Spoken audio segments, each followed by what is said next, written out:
We're joined by the House Sergeant at Arms, General William Walker, who is also the chair of the Capitol Police Board, Senate Sergeant at Arms, General Karen Gibson, Architect of the Capitol, Brett Blanton, and of course, U.S. Capitol Police Chief Tom Manger. Here's Chief Manger.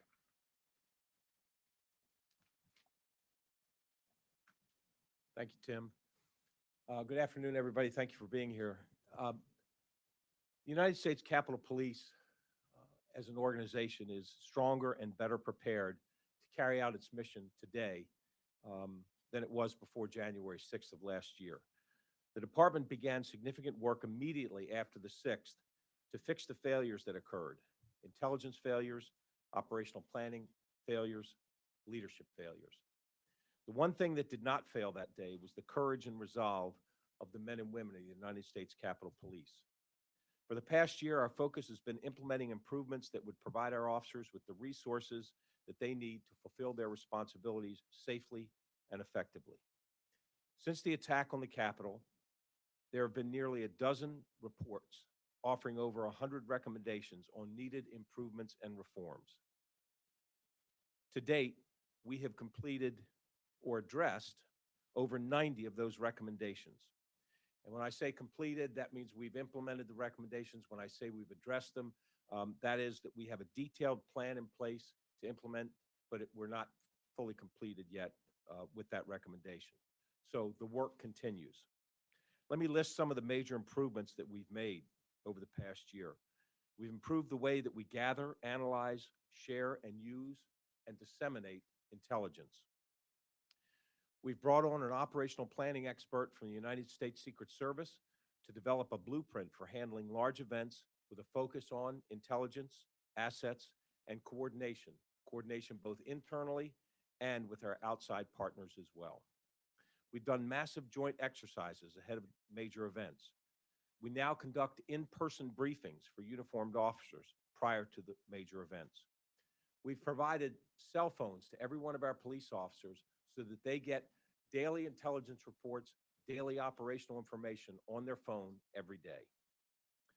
We developed a formalized process to request and receive assistance from partnering law enforcement agencies from around the region. We've ordered additional equipment for our civil disturbance unit officers, as well as we've conducted exercises with the National Guard and other police agencies. We've expanded our officer safety and wellness initiatives, including a peer support program, support dogs, and trauma-informed care specialists. And we've instituted a new external communication plan to improve our public information office and the speed and accuracy with which we release information. Now, as I conclude, I want to do two things. One, I want to thank the U.S. Congress for the supplemental appropriation and all of the support that they've given the Capitol Police and the Sergeant of Arms Office and the architect to assist us in completing the recommendations that have come to all of us in terms of how we can enhance the security at this campus. And I want to also thank the Capitol Police Board. While the architect's been around for a while, both the Sergeant of Arms have been appointed since January 6th. So as a board, we understand the urgency and the importance of ensuring that we fix the things that need to be fixed to make this campus as safe and secure as it can be. And I appreciate all of the support that I've gotten from the Capitol Police Board.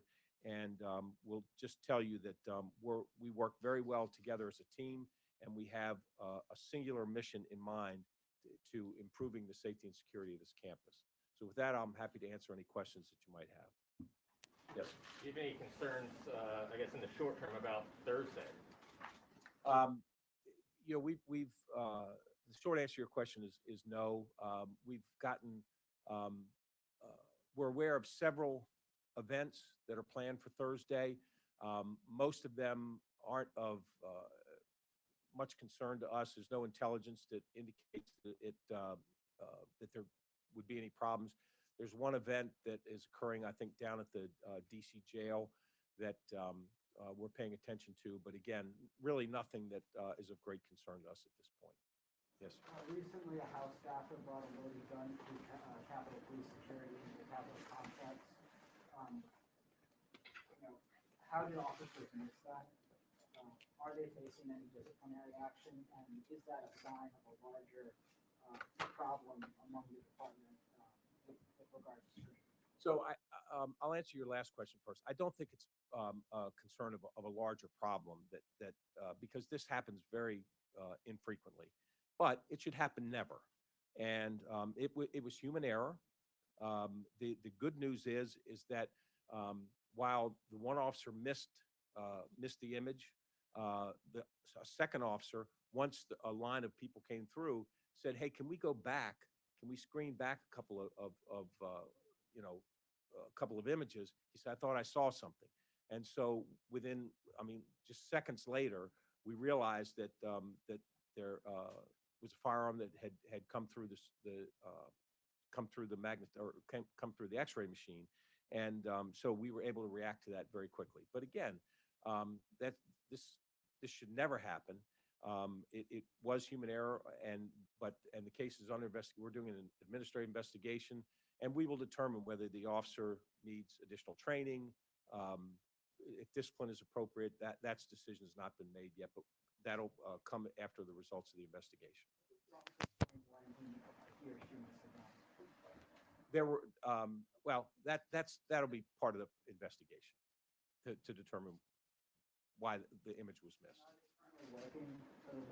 Hey, Chris, They're still working for the department. Yes. We got to Yes, spread ma'am. out for the rest of the room. How do you respond to criticism from the chair of the police union about using contract employees, private contractors to help fill in the gaps because we're short about 400 officers? Just respond to that, especially because he calls it a recipe for disaster. Yeah, I've had a fair number of conversations with the union about this issue, and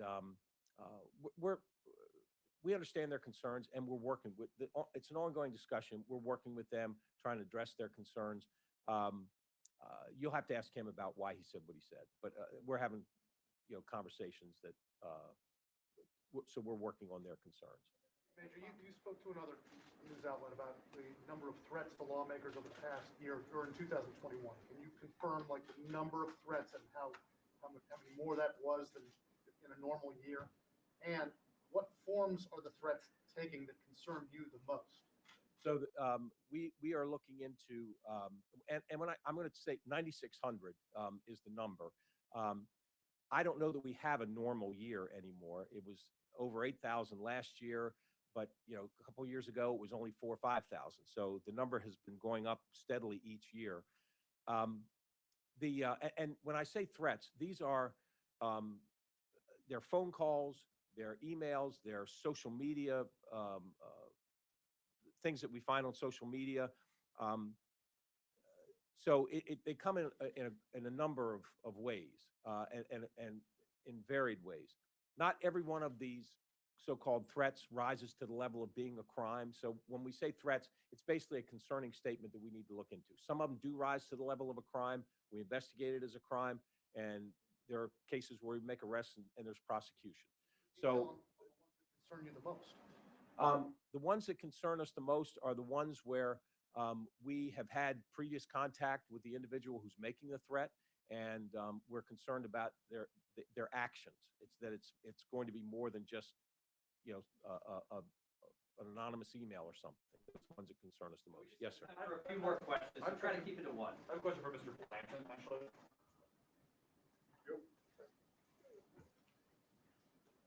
Congress appropriated $300 million or so for physical security improvements to the Capitol. How has that money been spent?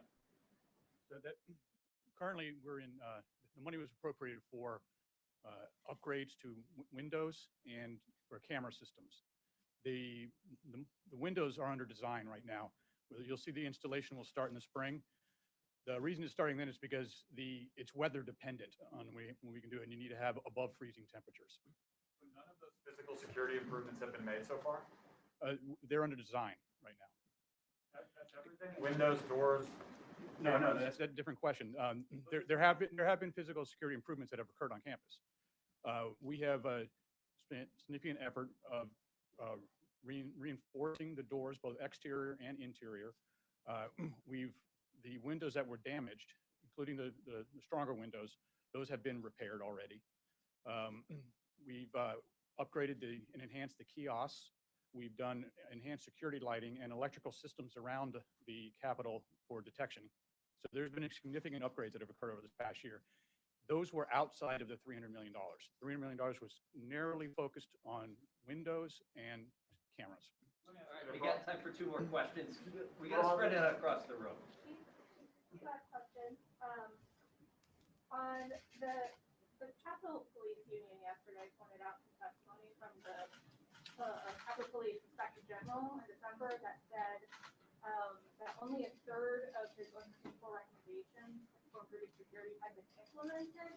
That seems different than what you said No, earlier. it's not. It's absolutely consistent with what the Inspector General said. It's now actually 34 or 35 that have been finished, that are actually implemented. But there's 60 others that are in progress, that the Inspector General has acknowledged that there's a plan in place. The plan just has not been completed. So basically, we've addressed over 90 of the 103 recommendations, but only 34 are completed, but 90 have been addressed. January 6th happens today. Is the Capitol strong enough to withstand? I believe it is, yes. One more question. General Walker? I have a question for General Walker. So the committee investigating January 6th released documents showing that Mark Meadows said in a January 5th email, the National Guard was on standby to protect pro-Trump people. Do you have any response to that? Or what would have given the chief of staff that impression? Your guess is as good as mine, but the National Guard was never on standby to protect anybody pro-Trump or anti-Trump. You know, what we were doing on January 5th was the mission that the mayor of the District of Columbia requested us to do, and that was approved by the Secretary of the Army. You're welcome. Thank you for the question. Yes, sir. Just a follow-up question. You outlined many of the reforms that are underway. In your view, what do you think are some of the most significant of those reforms to you, the ones that really you think will make the biggest difference as we move forward? There was no question in my mind, looking at all of the recommendations, that intelligence, operational planning, and getting our civil disturbance unit up to where it needs to be were the 3 biggest issues. And those were the ones that we worked on first, and those are the ones that, frankly, are largely completed. Thank you all very much. Appreciate it.